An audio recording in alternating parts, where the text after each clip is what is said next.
Perang Jawa atau dikenal juga sebagai Perang Diponegoro tahun 1825 sampai tahun 1830 adalah salah satu peristiwa penting dalam sejarah Indonesia.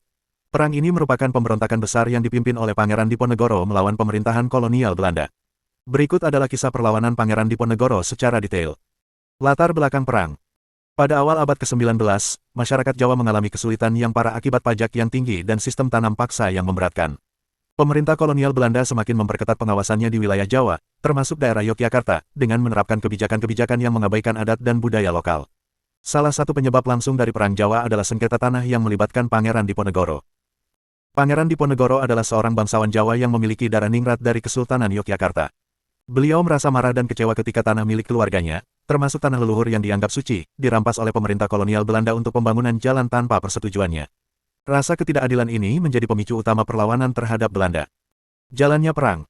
Pada tahun 1825, Pangeran Diponegoro mengibarkan bendera perlawanan dan memulai gerakan pemberontakan yang kemudian dikenal sebagai Perang Jawa. Perlawanan ini mendapatkan dukungan luas dari berbagai kalangan, termasuk para petani, bangsawan lokal, dan ulama yang merasa kecewa terhadap kebijakan-kebijakan kolonial Belanda. Pangeran Diponegoro menggunakan strategi perang gerilya, memanfaatkan pengetahuan mendalam tentang medan dan dukungan rakyat. Pasukan Diponegoro menyerang pos-pos militer Belanda dan berhasil menguasai sebagian besar wilayah pedalaman Jawa. Perlawanan ini berlangsung dengan sangat sengit selama 5 tahun. Namun, Belanda tidak tinggal diam. Mereka merespons dengan memperkuat pasukan dan melakukan penekanan yang brutal terhadap rakyat sipil yang diduga mendukung Diponegoro. Untuk meredam pemberontakan, Belanda menerapkan taktik benteng stelsel, di mana mereka membangun benteng-benteng kecil yang saling terhubung untuk mempersempit ruang gerak pasukan Diponegoro. Akhir perang. Setelah bertahun-tahun berperang, situasi semakin sulit bagi Pangeran Diponegoro. Banyak pendukungnya yang tertangkap atau tewas, dan sumber daya semakin menipis. Pada tahun 1830, Pangeran Diponegoro akhirnya terjebak dalam sebuah perundingan damai di Magelang.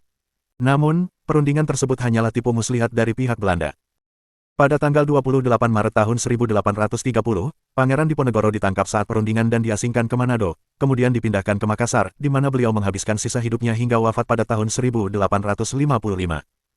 Dampak Perang Jawa. Perang Jawa merupakan salah satu perang terbesar dan terlama dalam sejarah perlawanan rakyat Indonesia terhadap kolonialisme Belanda. Meskipun Pangeran Diponegoro tidak berhasil mengusir Belanda, perlawanan ini menunjukkan tekad dan semangat juang rakyat Indonesia yang pantang menyerah. Selain itu, perang ini juga menguras sumber daya Belanda, baik secara ekonomi maupun militer. Perang ini menjadi inspirasi bagi gerakan-gerakan perlawanan selanjutnya dan mempertegas identitas serta nasionalisme di kalangan rakyat Indonesia.